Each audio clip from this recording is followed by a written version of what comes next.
Today we are visiting an innovation that was built to solve a health crisis, and also we are going to visit an incomplete ruin.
So here we have the Great House Barn, which was originally built in the 15th century, although there are a marking on the oak beams of 1709.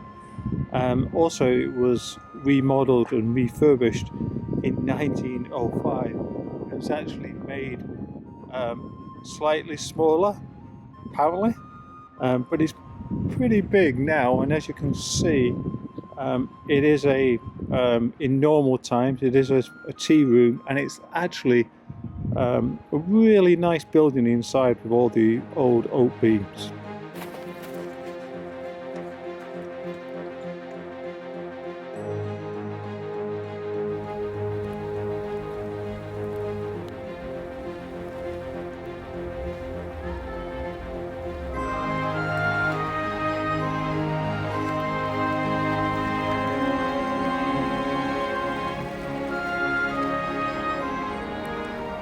So this is Rivington Primary School. However, it was originally built in 1566 as a grammar school for boys.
So here we have the overflow from Yarrow Reservoir joining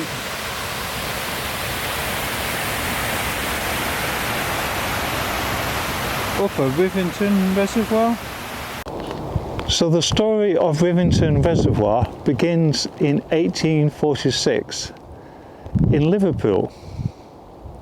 The population of Liverpool had a low life expectancy, and the public health medical director concluded that fresh water was needed to improve the health of the population. Various schemes were investigated, and work began in 1852 and took 5 years to complete. However, the water that appeared out of the taps in Liverpool was of a brownish, peaty, mossy colour, not surprising given where it had come from. And what the population had to do was mix it with well water to make it palatable. In its time, the network of reservoirs was actually seen as being quite innovative in terms of the build and all the filtration systems. The sheer scale of what was achieved had a worldwide reputation, and in fact, to give you some idea of the scale, at the end of the build there was actually 600 wooden wheelbarrows for sale. I have checked on eBay and I'm afraid there's none left. Okay, let's continue with the walk.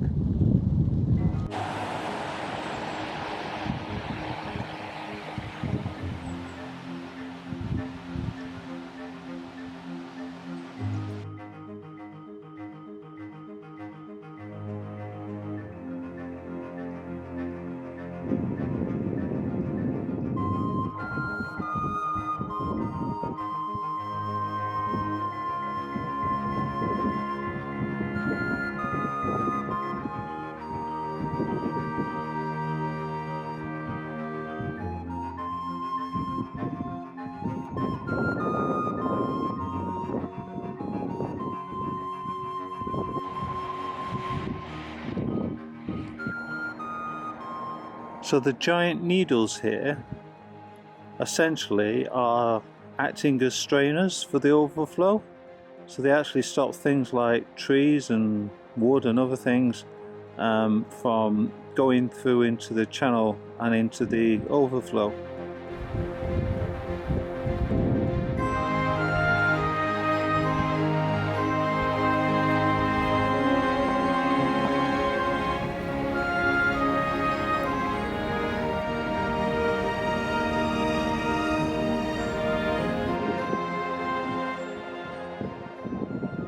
So on this cottage here, you can actually see a carving of the liver bird, and the liver bird represents Liverpool. And this cottage was actually owned by Liverpool Waterworks Corporation, who actually ran and organised and owned the event.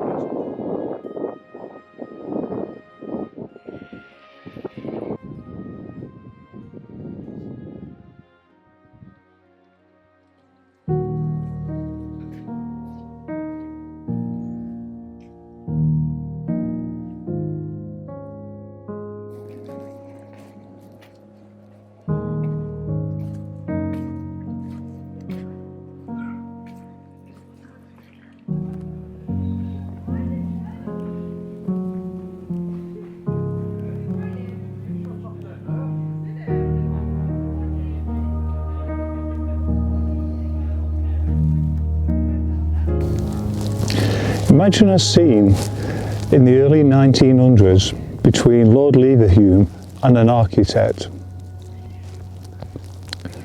Good evening, my name is Lord Leverhulme. I want you to build me a castle, a ruined castle on my estate overlooking the reservoir of Rivington.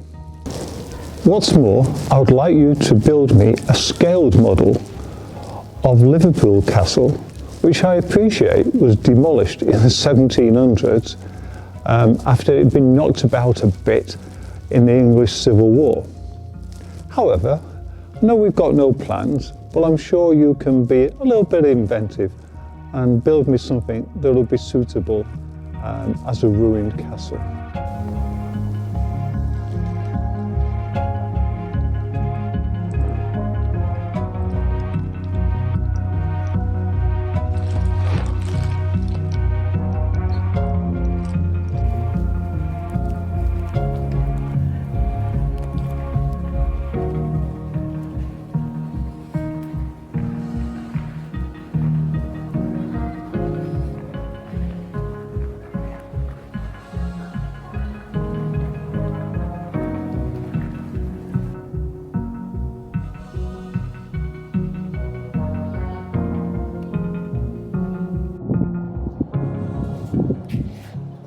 So don't forget your torch for the secret passageway.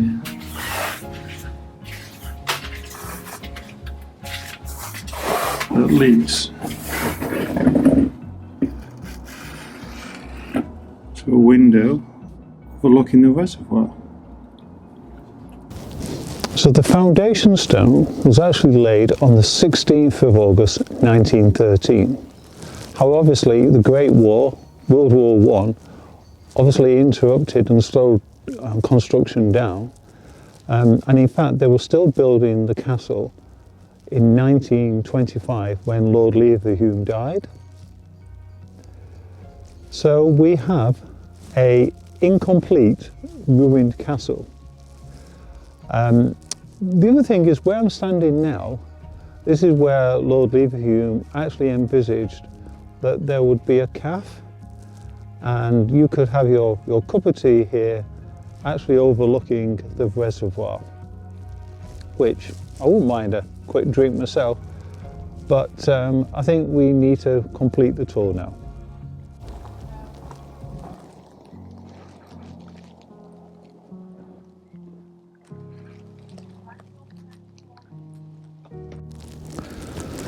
So in the distance you can actually see Rivington Pike and the radio mast on Winter Hill.